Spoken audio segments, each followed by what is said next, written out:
하나님 말씀 보겠습니다. 하나님 말씀은 누가복음 5장 12절에서 16절까지 말씀이 되겠습니다. 제가 한 절 읽고 여러분 모두가 같이 한 절 읽고 교독식으로 하나님 말씀을 읽습니다. 예수께서 한 동네에 계실 때 온몸에 나병 들린 사람이 있어 예수를 보고 엎드려 구하여 이르되 주여 원하시면 나를 깨끗하게 하실 수 있나이다 하니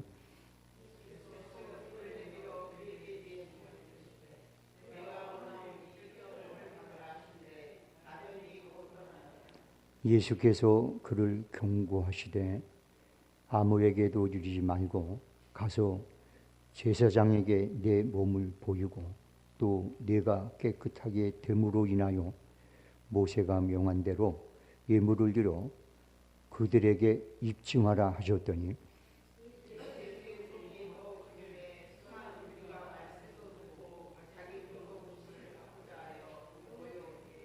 예수는 물러가사 한적한 곳에서 기도하시니라.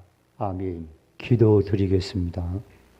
하나님 아버지, 오늘도 찬양으로 하나님께 영광 돌릴 수 있는 이 시간에 우리 모두가 함께 할 수 있어서 감사를 드립니다. 찬양으로 하나님 앞에 영광을 돌린 손길들을 기억해 주셔서 하나님께서 그들의 삶을 하나님 것이 아름답고 평안하고 복되고 모자르지 않도록 이끄시고 도우시는 은혜가 있게 하여 주옵소서. 오늘 이 자리에 동참한 모든 성도들에게도 위경에서 말씀을 보내서 건지듯이 오늘도 주의 말씀을 통하여 성도된 모든 삶을 위경에서 건지며 복된 삶으로 아버지 한 이끌어가는 시간 되게 도와 주옵소서. 이종 입술의 파수꾼을 세워 주님이 원하고 뜻한 말을 전하게 하시고 성도들에겐 들을 수 있는 귀와 옥토된 마음이 있어서 전하고 듣는 모두에게 주님께 영광되게 하시옵소서. 모든 것 주께 맡기고 예수님의 이름으로 기도합니다. 아멘. 유대인들은 수많은 병 중에 유독 문둥병을 가장 저주받은 병이라고 그렇게 믿고 살았습니다. 그래서 다른 병도 마찬가지지만 이 문둥병은요, 정상적인 사람들에게 한 2m 정도 가까이 오면 돌로 쳤거든요. 그 돌에 맞아 죽어도 법적인 문제가 없어요. 가까이 오면 돌로 때려. 그리고 절대 이 문둥병자들은 성전에 들어갈 수도 없고 예배를 드릴 수도 없어요. 번제를 드릴 수도 없어요. 그러니까 가정, 사회, 종교 모든 면에서 단절이 된 사람들, 저주받은 사람들.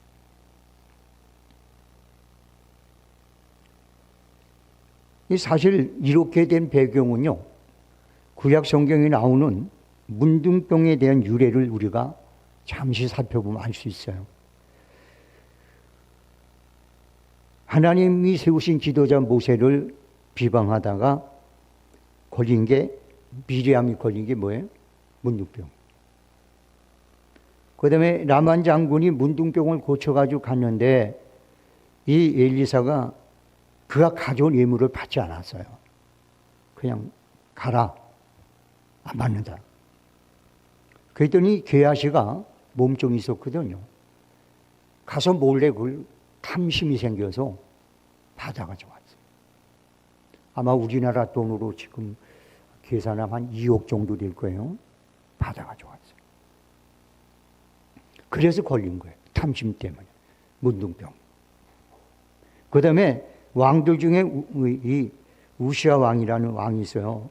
참 겸손하고 하나님 앞에 정말 아름답고 온전한 사람이었는데 하나님의 축복 속에서 강성해지자 교만하기 시작했습니다. 그래서 아나무인이 돼버렸어요. 그래서 나중에는 하나님 전에 들어가서 대제사장들만 하는 그 번제를 지가 해버리려고. 그때 용감했던 제사장 아샤랴가 다른 제사장 80명을 데리고 들어갑니다. 왕이요, 이건 왕이 할 일이 아닙니다. 이건 제사장들이 해야 될 일입니다. 했더니 뭐야 하고 승기를 확 냅니다. 그 순간에 문둥병이 팍 퍼져버려요. 그러니까 이렇게 이 문둥병은 하나님 앞에 극도로 저주와 진노를 일으킨 사람들에게 주어진 질병이에요. 그러다 보니까 유대인들은 문둥병에 대해서는 아주 극혐을 했습니다. 절대 가까이도 못. 걸리는 순간에 가정도 떠나야 되고 다 떠나야 돼. 그리고 저 골짜기 산속에 들어가서 따로 살아야 돼. 어쩌다가 정상적인 사람들 근처에 가면 돌에 맞아 죽을 확률이 있어요. 그래서 문둥병자들은 대개 옷을, 구별된 옷을 입고 항상 사람들이 많은 데로 갈 때는 이렇게 얘기합니다. 나는 부정한 사람입니다. 나는 부정한 자입니다. 나는 부정한 자입니다. 이렇게 계속해서 소리를 지르고 가야 돼요. 왜? 잘못했다가는 돌에 맞아 죽을 확률이 있어요.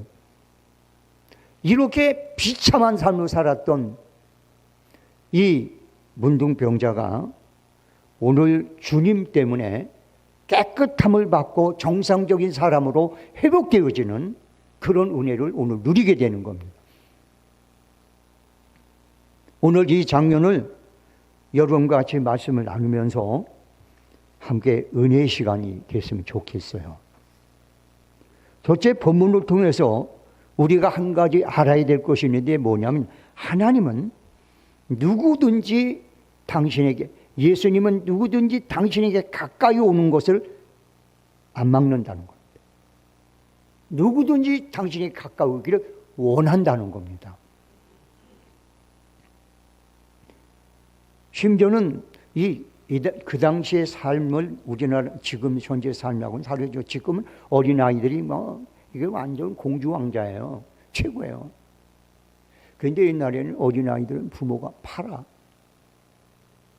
자기 자식을 팔 수도 있어요.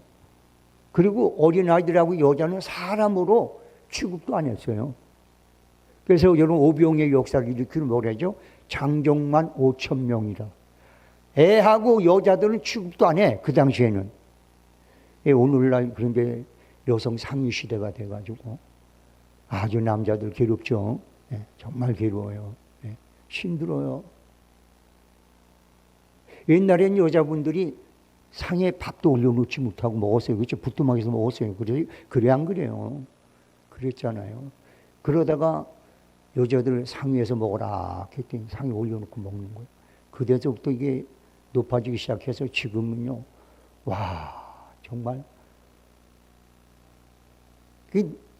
아내가 무서워서 집을 나가야 되겠다고 하는 말을 하는 남편들이 있어요. 너무 무섭다는 거예요. 이게 좀 문제가 있는 것 같아요. 그런데 어쨌든 간에 그 당시에는 어린아이와 여자들, 이런 분들은 사람으로 취급도 안 했어요. 그런데요, 예수님은 그들이 올 때 다 받아. 심지어 제자들이 아이들한테, 야! 여기 애들 오는 데가 아니야. 가! 그랬더니 제자들에게 무슨 소리냐면, 어린아이들이 내게 오는 것을 막지 마라! 그리고 그 어린아이들을 다 붙잡고 일일이 안수해주고 축복해주고 하려냐. 여러분, 오늘날 여성이 이 상위 시대가 된 것은 기독교의 힘입니다. 그래서 기독교가 들어온 나라에서부터 여성 해방이 시작된 거예요. 그러니까 교회는 여자가 당연히 많게 되어 있습니다. 당연히 여자가 많게. 왜? 기본적으로 그게 교회는. 이거 제가 어쩌다 그냥 그 옆으로 흘러갔는데요. 이게 아까 얘기했지만 이 문둥병자는 어디를 가도 누구든지 환영을 안 해요. 가까우면 돌로 때려. 그런데 주님은 오라는 거예요. 문둥병도 오고, 가난한 자도 오고, 왕따 당하는 자도 오고, 이 세상에서 사랑 구실을 받지 못하는 자다 할지라도 다 오라는 거예요. 그래서 수고하고 무거운 짐진 자라 다 내게로 오라. 내가 널 쉬게 하리라. 할렐루야. 그러니까 여러분들 가끔 가다 보면 이런 사람이 있어요. 아유, 나 같은 죄인이 뭐 어떻게 예수님을 믿겠어. 아유, 난 교회 못 나가. 아유, 나는 이제 끝났어. 이런 분들 있잖아요. 잘못 알고 있는 거예요. 주님은 세리, 장녀 누구든지 올 때는 절대 막지 않습니다. 다 오라는 거예요. 그리고 쉼을 얻으라는 거예요. 이게 우리 주님께서 우리에게 항상 이 사역을 통해서 보여주셨던 그런 그 모습입니다. 그래서 요한복음에 보면 요한복음 6장 37절에 아버지께서 내게 주시는 자는 다 내게로 올 것이요 내게 오는 자는 내가 결코 내쫓지 아니하리라. 절대 안 쫓아요. 스스로 나가는 거죠.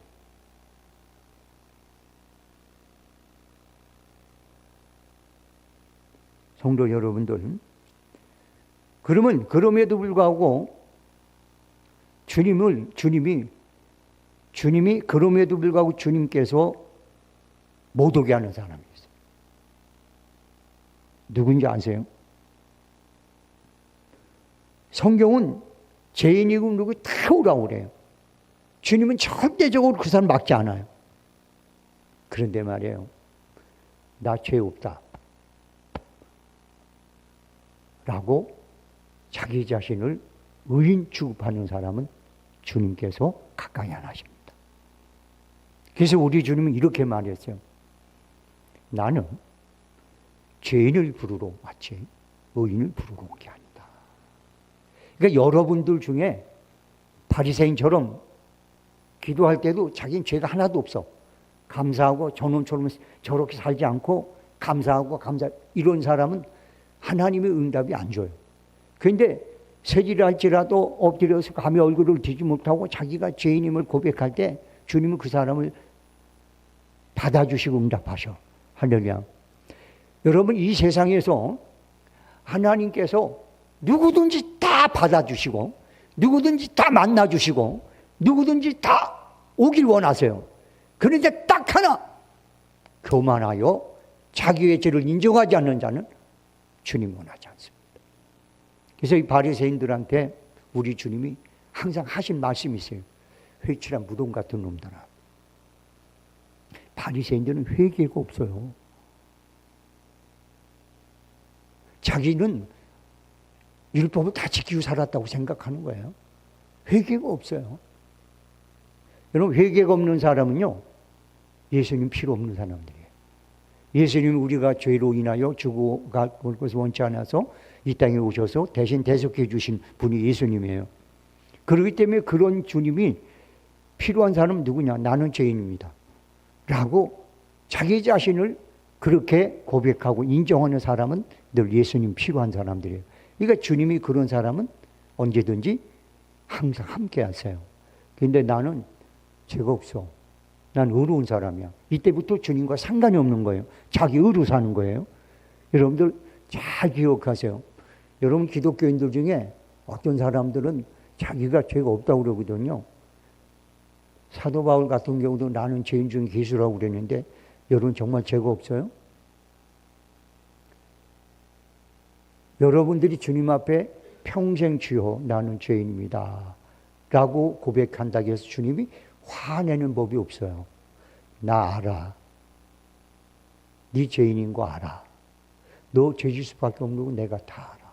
그래서 내가 왔어. 그래서 내가 대신 죽어준 거야. 이렇게 말씀하신 거예요. 그런데 내가 죄 없습니다. 그럼 너 나하고 이제 필요 없네. 이렇게 되는 거예요. 그래서 여러분들 평생 하나님 앞에 자기 자신이 죄인임을 시인하고 사십시오. 할렐루야. 그러면 주님은 여러분을 떠나지 않습니다. 근데 여러분들 가끔 그러잖아요. 목사님이 설교하면서 여러분 회개하세요. 죄짓지 마세요. 뭐 이렇게 외치면 되게 많은 분들이 어떻게 하죠? 맨날 아유 진짜 그래 안 그래요? 그게 교만해서 그런 거거든요. 우리 주님이 이렇게 말했어요. 겸손한 자와 함께하고 교만한 자를 대적하느니라. 여러분 말씀을 들을 때 겸손한 사람은 어떤 말씀을 들어도 그 말씀을 부닥치질 않습니다. 받아들여져요. 그런데 내가 교만해지기 시작하면 말씀이신 하나님이 오실 때 부닥치게 돼 있어요. 난 여러분이 말씀을 들으면서 부닥치는 일이 없길 주의 이름으로 소원합니다.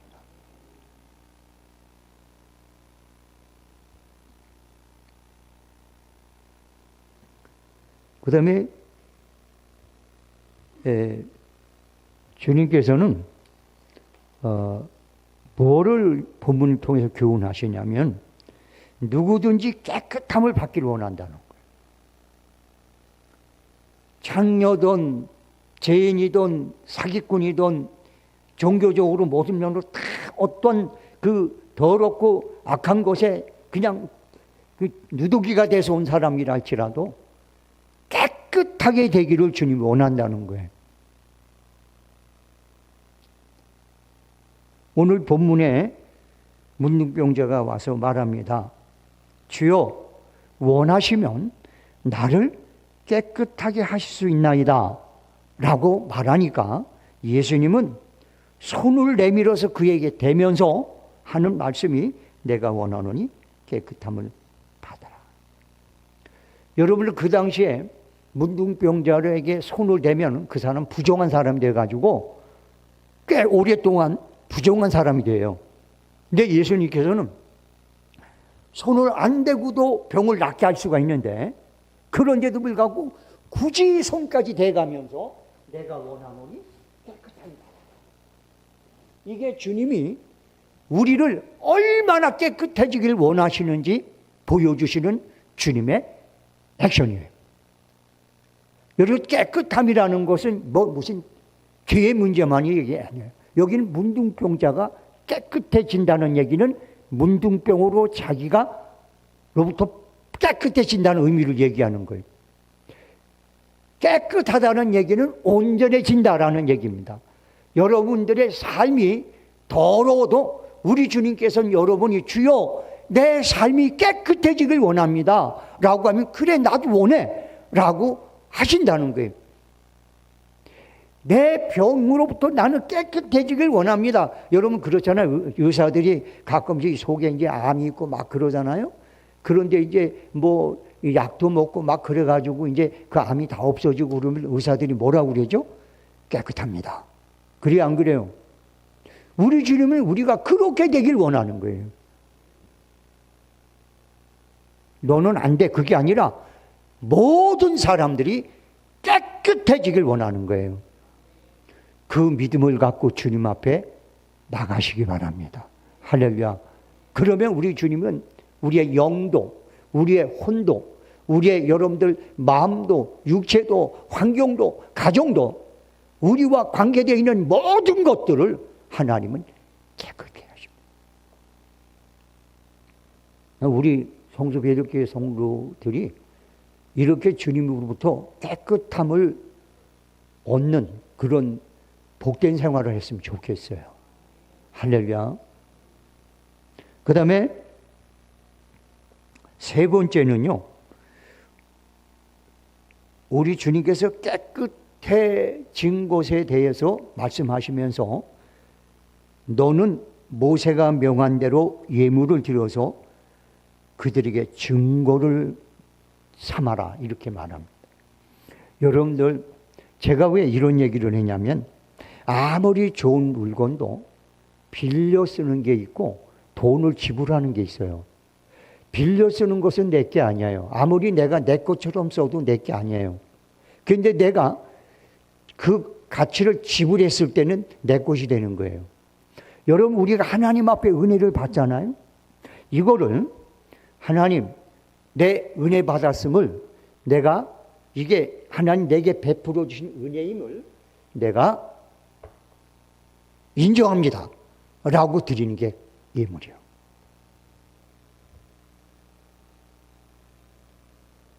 하나님, 나를 여기로부터 회복시킨 것은 하나님의 은혜입니다. 이제 이 회복된 내 인생을 내 것으로 삼고 내가 열심히 살랍니다 라고 해서 감사 예물을 드렸을 때, 그때부터 그것은 내 거로 인정이 되는 거예요. 할렐루야. 그러니까 여러분들이 이 우리가 왜 하나님 앞에 감사 예물을 드리는지 이거 잘 알고 있어야 돼요.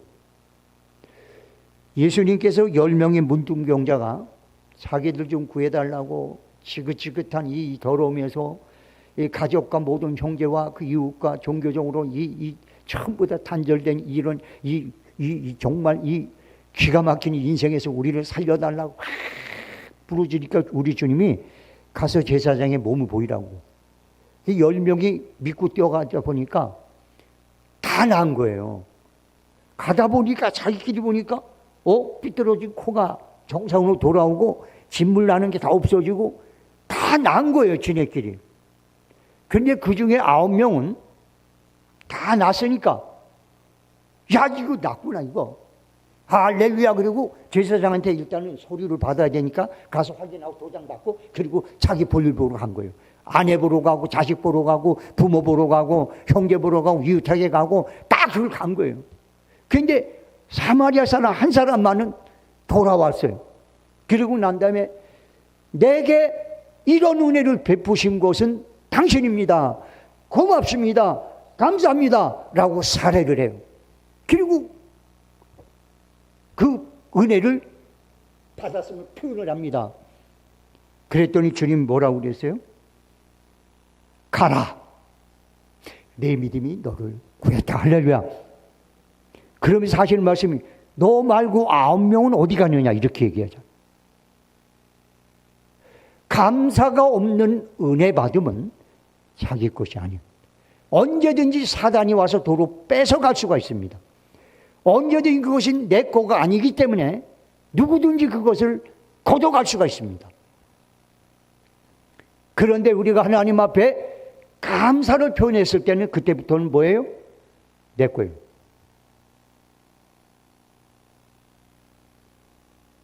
그래서 우리는 그래서 감사헌금은 뭐냐면 내 것으로 확증하는 하나의 신앙적 태도예요. 그래서 나는 우리 교회 성도님들이 뭐 11조도 좋고 다 중요하지만 이 받은 바 은혜에 대한 감사는 좀 했으면 좋겠어요. 그래서 그것을 자기 것으로 만들었으면 좋겠어요.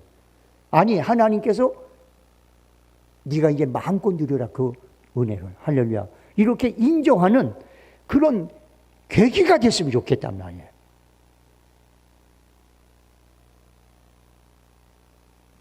우리가 하나님 은혜를 뭘 돈으로 살 수 있겠어요? 그 어마어마한 은혜를 못 사요. 그렇지만 하나님께서 그 어마어마한 은혜를 우리가 감사를 표했을 때, 그래, 그건 네 거야. 너 그 은혜를 가지고 살아. 이렇게 인정하신다는 거예요. 할렐루야. 여러분들 정말 좀 감사하는 삶을 살았으면 좋겠어요. 근데 우리는 이 감사에 대해서 얼마나 인색한지 몰라요.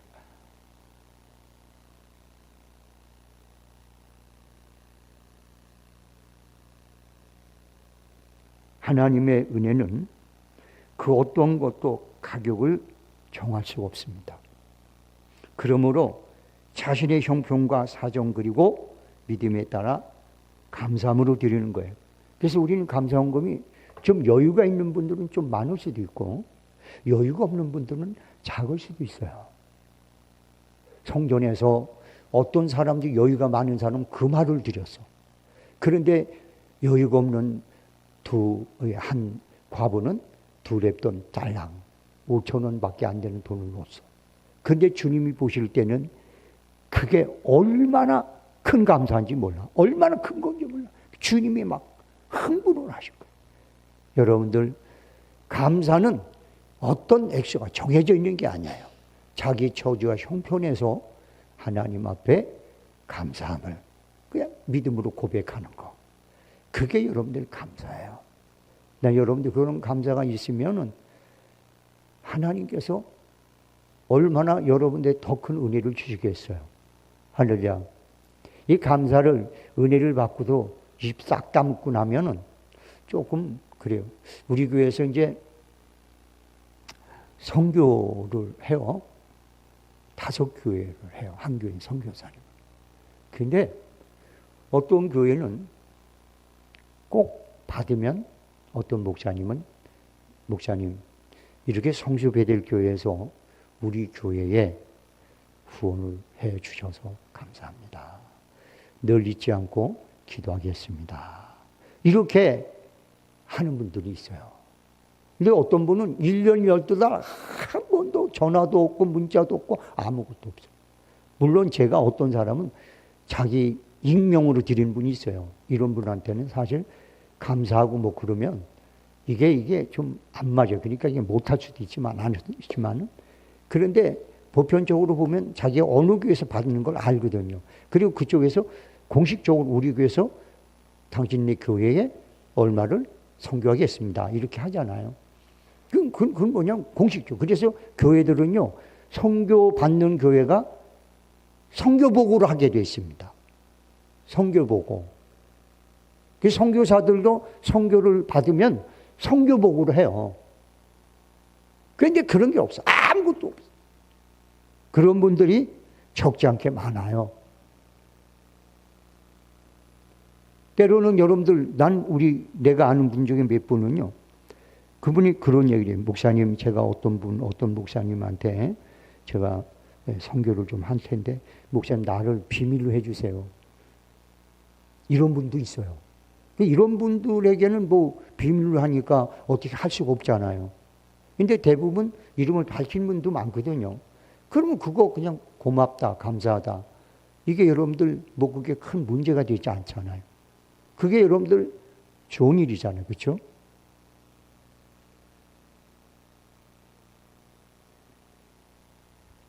우리가 하나님 앞에 감사하는 것은요, 더 큰 감사의 조건을 하나님으로부터 얻어낼 수 있는 믿음이에요. 할렐루야. 그래서 우리가 요만한 것을 감사하면 더 큰 것이 오게 돼요. 요만한 것을 가면 더 큰 것을 주세요. 그래서 감사는 눈동이처럼 계속해서 불어나는 게 감사예요. 여러분들 그런 은혜로 충만해지기를 주의 이름으로 소원합니다. 그 다음에 오늘 본문의 말씀을 보면 참 이 말씀이 우리에게 정말 필요한 말씀인데요. 예수님 이 병자가, 이 문둥병자가 가서 치료를 받았어요. 문둥이 깨끗하게 됐어요. 그리고 제사장한테 이제 허가증도 받았어요. 동네로 들어간 거. 봐라, 나 치료됐다. 아내에게 가서, 여보, 나 이 문둥 깨끗이 났어. 얘들아, 나 깨끗이 났어. 하고 막 자랑을 하고 다니는 거, 막 자랑. 그러니까 사람들이 누가 고쳤는데 그랬더니 나사렛 예수라 이 말. 그러니까 막 사람들이 몰려오기 시작한 거예요. 그러면 우리 주님이 기회가 왔다. 그리고 막 거기서 말씀 전하고 막 그래야 되는데 피한 거예요. 왜 피했을까요? 기도하러. 기도하기 위해서. 여기서 우리는 여러분들 주님이 뭘 원하는지 알아야 돼요. 여러분들 때로는 우리가 큰 일을 하는 것도 중요해요. 기회를 놓치지 않고 그 기회를 통해서 뭔가 옳은 일, 아름답고 귀한 일을 하는 것도 중요해요. 그런데 더 중요한 게 있습니다. 기도입니다. 기도. 여러분들 기도 안 하면 결국에 가서는 여러분들 하나님과의 관계가 단절이 되고 기도를 안 하면 여러분들 모든 능력이 단절이 되게 돼 있어요. 그래서 기도 외에는 이런 능력이 나갈 수 없다라고 말하는 거예요. 축복의 능력도 그렇고 하나님의 치유의 능력도 그렇고 모든 것들이 기도라는 그 선을 타고 우리에게 주어지는 거예요. 그래서 우리 주님도 그러잖아요. 제자들이 우리는 왜 못하죠? 됐었거든요. 주님이 능력을 주시고 난 다음에 12명을 보내면서 너희 나가서 병자 고치고 귀신도 쫓아내고 그래라 했더니 진짜 바닷가서 나갔어요. 그때 진짜 그런 일이 나타나는 거예요. 그래서 막 자랑도 하고 막 칭찬도 받고 그랬거든요. 그런데 글쎄 우리 주님 변화산에 올라갈 때 이 3명의 제자는 따라갔는데 이 9명의 제자는 그냥 거기서 그냥 잠자고 있는 거예요. 근데 거기에 귀신 들린 그래서 간질하는 그런 아들을 데린 아버지가 주님을 만나러 왔는데 주님은 기도를 갖고 거기 9명의 제자가 있는 거예요. 근데 그 제자들이 옛날에 그리 뭔가 했던 사람들이란 말이에요. 그러니까 그들이 데려와라 우리가 하겠다고. 안 되는 거예요. 안 되는 거예요. 됐었는데 왜 안 되지 이거? 그래서 나중에 주님이 오셔서 그 문제를 해결해 주고 난 다음에 제자들이 물어본 거예요. 왜 우리는 안 되죠? 옛날에 됐었는데.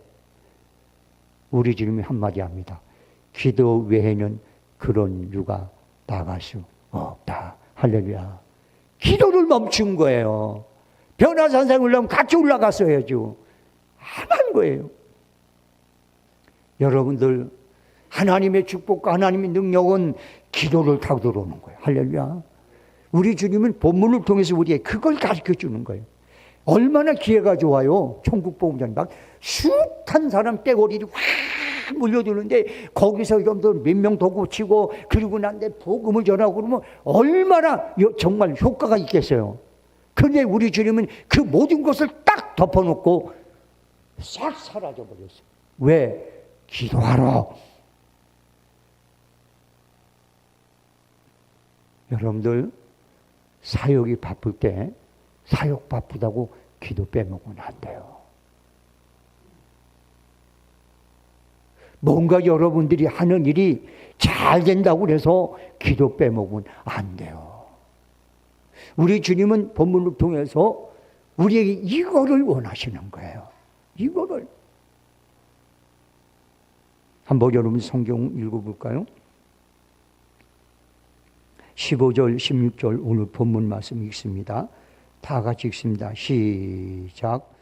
예수의 소문이 더욱 퍼짐에 수많은 무리가 말씀도 듣고 자기 병도 고침을 받고자 하여 모여오되 예수는 물러가사 한적한 곳에서 기도하시니라. 이 본문을 가지고 제가 이렇게 얘기한다면 여러분 이상하게 생각합니다. 말씀 전하는 것보다 더 중요한 게 기도예요. 병 고치는 것보다 더 중요한 게 기도예요.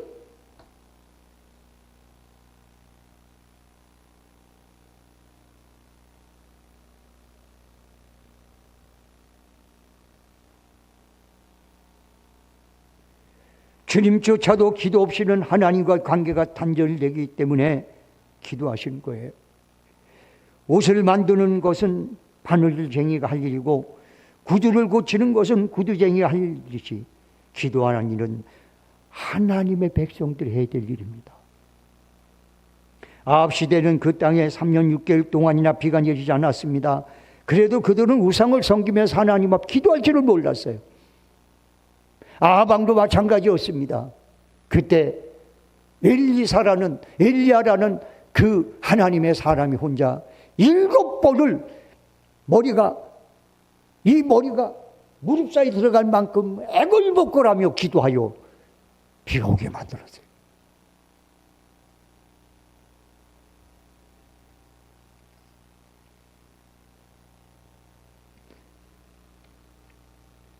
사랑하는 성도 여러분들, 기도하는 게 얼마나 힘든지 아세요? 어떤 분이 이런 말을 했어요. 보세요. 너 기도를 8시간 할래? 아니면 무거운 돌을 들고 노가다는 8시간 일을 할래? 그랬더니 그분이 얘기가 했어요. 나는 차라리 무거운 돌을 들고 8시간 일하는 것을 택하겠다. 이게 기도가 얼마나 힘든지를 아는 사람의 고백이에요. 그래서 기도는 우리 능력으로 하는 게 아니고요. 성령이 도와주셔야 돼요. 그래서 우리가 기도할 때는 처음부터 내 능력으로 좀 해보자 하고 하면 여러분 10분만 하면 아유 이 시간이 이렇게 돼요. 그런데 성령이 함께 하면 어떻게 돼요? 기도가요. 너무나 신나는 거예요. 너무나 즐거운 거예요. 너무나 금방금방 지나가는 거예요. 가끔 저희 집사람이 저녁에 기도하러 나오거든요. 근데 이런 말을 해요. 뭐 자주는 못 쳐도 아유 오늘은 기도가 너무 잘 돼가지고 시간 가는 줄 몰랐다. 그런 표현을 할 때가 있어요. 그것도 어떤 때는 어느 날은 똑같은 날인데도 왜 이렇게 기도가 어렵고 힘든지 모르겠다. 그런 얘기를 해요. 그런데 저도 그랬어요. 저도. 되게 산기도를 가면 9시나 10시에 올라가죠. 그리고 새벽 4시에 내려옵니다. 보통 그래서 6시간에서 8시간을 사실은 기도를 하거든요. 그런데 어떤 때는 그 8시간이 아주 지옥 같아. 너무 힘들고 졸리고 춥고 막. 그런데 어떤 때는 한지도 얼마 안 된 것 같은데 벌써 새벽이에요. 그래서 성경은 말합니다. 성령으로 기도하라. 할렐루야. 사랑하는 성도 여러분들,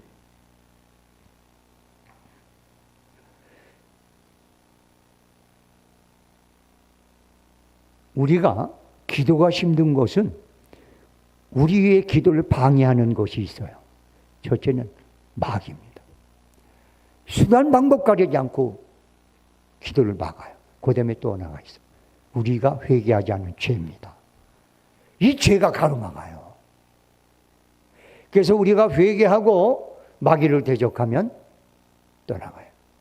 제가 뭐 대예배 시간에 이런 얘기하기 뭐하지만 제가 여기서 어떤 데 이제 새벽에 기도를 해요. 근데 최근에는 그런 일이 없어요. 옛날에는 가끔 가다 기도하면 누군가가 저기서 들어와가지고 그래서 내 목을 확 눌러요. 그래가지고 내가 가위 눌린 것처럼 몸을 움직일 수가 없어요. 그래서 막 몸부림치고 막 그러다가 간신히 풀려나요. 몸을 막 한 20-30분 제가 그렇게 눌리는 거예요. 그래 보면 겁도 나고 기도하고 마음도 없어지고 그럴 때가 종종 있었어요. 근데 언젠가는 제가 한번 하나님 앞에 기도를 하는데 방언으로 기도를 했어요. 그런데 벌써 이렇게 그런 것들이 이렇게 기도를 방해하는 세력이 들어오면 몸에 좀 느낌이 오긴 와요. 그런데 제 입에서 온다 그러더라고요. 방언하는데 방언이 바뀌어서 제 입으로 온다 그러는 거예요. 그래서 가만히 생각해보니까 어둠의 세력들이, 기도 방해하는 세력들이 들어오고 있는 거예요. 그래서 기다렸어요. 준비하고 기다리다가 가까이서 나를 덮치려고 할 때 사탄아 물러가라 떠나가라 하고 예수 이름으로 떠나가라 기다렸더니 그냥 막 폭포수같이 그냥 명령을 했더니 사라지는 거예요. 그때부터 지금까지 저는 그런 일 한 번도 당하지 않았습니다. 여러분들 기도는 말이에요. 이렇게 아주 이 사단의 권세가 수단 방법 가리지 않고 가로막는 게 기도예요. 왜? 기도를 하면 자기들이 떠나야 되니까요.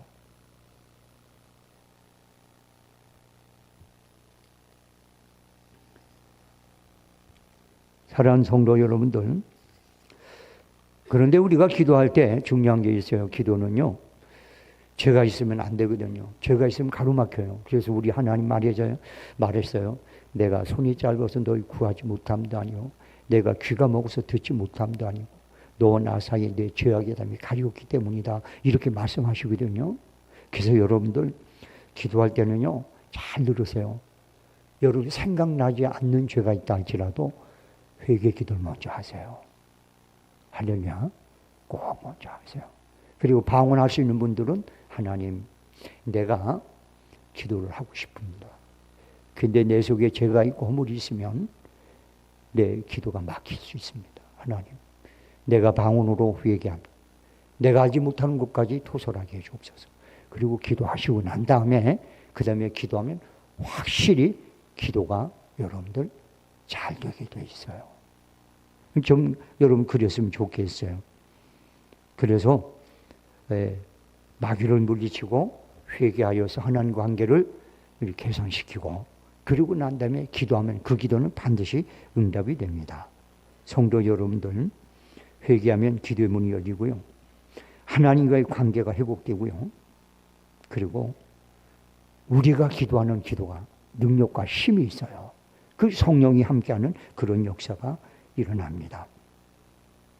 역대기에 나오는 수많은 유대와 이스라엘 왕들은 어렵고 힘들 때는 겸손하여져서 하나님과 동행하다가 일이 잘 풀리고 세력이 강해지면 교만해져서 완악하게 됩니다. 그 다음부터는 이분들이요, 하나님의 진노만 일으키고 살아요.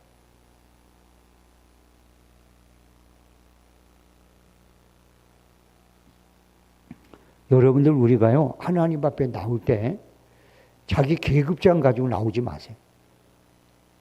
자기가 목사고 자기가 장로고 안수집사고 권사고 뭐 자기가 대통령이고 국회의원이고 뭐 서울시장이고, 여러분 이런 거는요 하나님 앞에 아무 무용지물이에요. 오히려 이런 것이 오히려 하나님 관계를 망가뜨릴 확률이 더 있어요.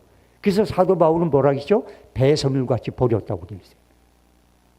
그저 여러분들 믿음을 갖고 하나님 원하는 거 없어요. 회개하고 기도하면 하나님은 우리를 기꺼이 받아주시고 우리의 기도에 귀를 기울이시고 응답하시는 그런 역사가 일어나는 거예요.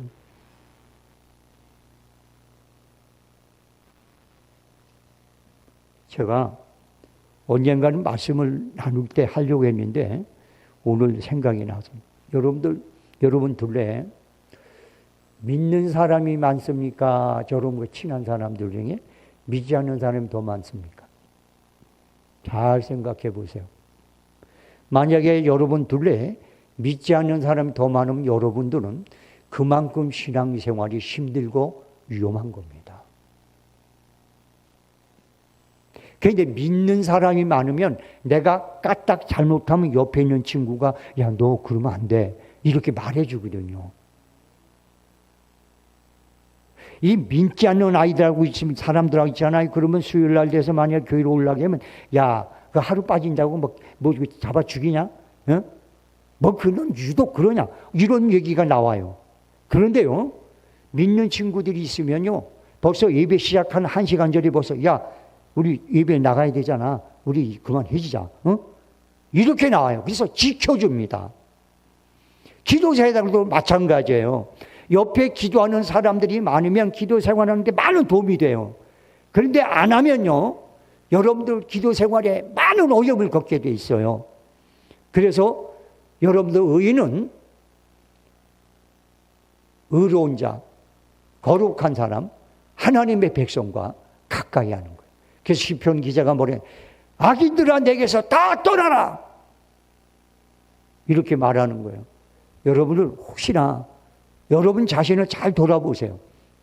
그래서 여러분 둘레에 행여나 여러분이 덜컥 넘어질 때 오히려 그걸 기회로 잡고, 야, 이렇게 하는 사람보다 글 놓고 기도해주고 또 서로 권면해주고 이런 사람이 많으면 여러분 신앙생활은 훨씬 쉬워집니다.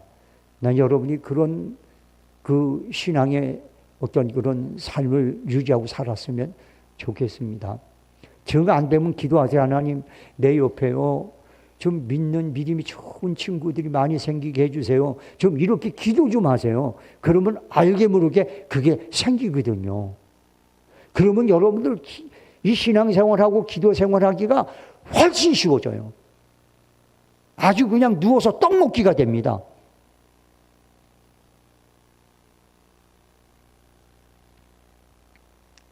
제가 제 둘레 목사님들 중에는 수요 예배가 없고 심야 기도가 없는 목사님들이 있어요. 그래서 어떤 때는 수요일 날 잠깐 불려서 만나요. 그런데 그분은 태평역에서 목사님 왜? 우린 수요일 왜 없어? 그래서 그래서 수요일 날 난 그냥 자유해. 이렇게 얘기해요. 그러면 저는 갑작스레 나만 어떻게 바보 된 것 같은 느낌이 들어. 또 금요일도 마찬가지예요. 이렇게 생각이 들어요. 여러분들 둘레에 신실한 믿음의 사람들이 많았으면 좋겠어요. 그래서 앞으로 여러분 신앙생활에 정말 날개 닿듯이 이렇게 살았으면 좋겠습니다. 결론을 냅니다. 사랑하는 성도 여러분들, 하나님을 움직일 수 있는 것은 오직 믿음으로 하나님 앞에 나와서 기도할 때 가능합니다. 그렇기 때문에 우리에게 있어서 가장 중요한 게 기도입니다. 새는 날개가 무거워도 그것으로 인해서 날 수가 있고, 배는 돛이 무거워도 그것 때문에 항해를 하고, 기차는 화통이 무거워져도 그것 때문에 질주합니다. 비행기도 마찬가지예요. 날개가 무거워도 그것 때문에 날아가죠. 여러분들, 우리가 신앙생활은요, 아무리 기도하기가 힘들고 어려워도 그 기도 때문에 우리가 신앙생활을 할 수 있는 거예요. 오늘날 한국 교회는 기도는 있지만 기도의 능력이 없어졌습니다.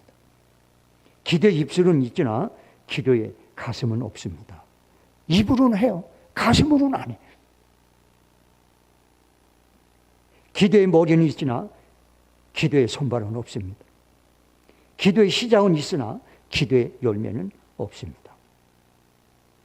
사랑하는 성도 여러분들, 우리 주님께서 본문을 통해서 말씀하시면서 맨 마지막에 우리에게 원하는 것이 있다면, 당신의 삶으로 보여주신 것이 있다면 기도하라는 것. 말씀 전하는 것보다도 기도가 더 중요하고, 기적과 표적을 나타내는 사역보다도 기도가 더 중요하다. 왜? 하나님이 함께하기 때문입니다. 여러분들 오늘 이 말씀을 붙잡고 여러분 신앙생활이 꼭 승리했으면 좋겠습니다. 기도하겠습니다. 하나님 아버지 고맙습니다. 오늘도 주의 말씀 함께 나눴습니다. 이 말씀이 한 귀로 듣고 한 귀로 흐르지 않게 하시고, 이 말씀 붙잡고 성도들의 삶이 지금보다 훨씬 더 믿음 안에서 복되고 아름답고 승리하는 삶이 되게 하여 주옵소서. 예수님의 이름으로 기도합니다. 아멘. 몸이 불편한 분은 아픈 부위에 손을 얹으시기 바라고요. 마음속에 진짜 선한 소원을 품고 계신 분들은 가슴에 손을 포개 놓으시기 바랍니다. 하나님 우리 아버지십니다. 우리가 잘 되길 원하십니다. 우리가 건강길 원합니다. 우리가 깨끗하길 원합니다. 그래서 그 하나님을 믿고 몸이 불편한 성도들은 아픈 부위에 손을 얹었습니다.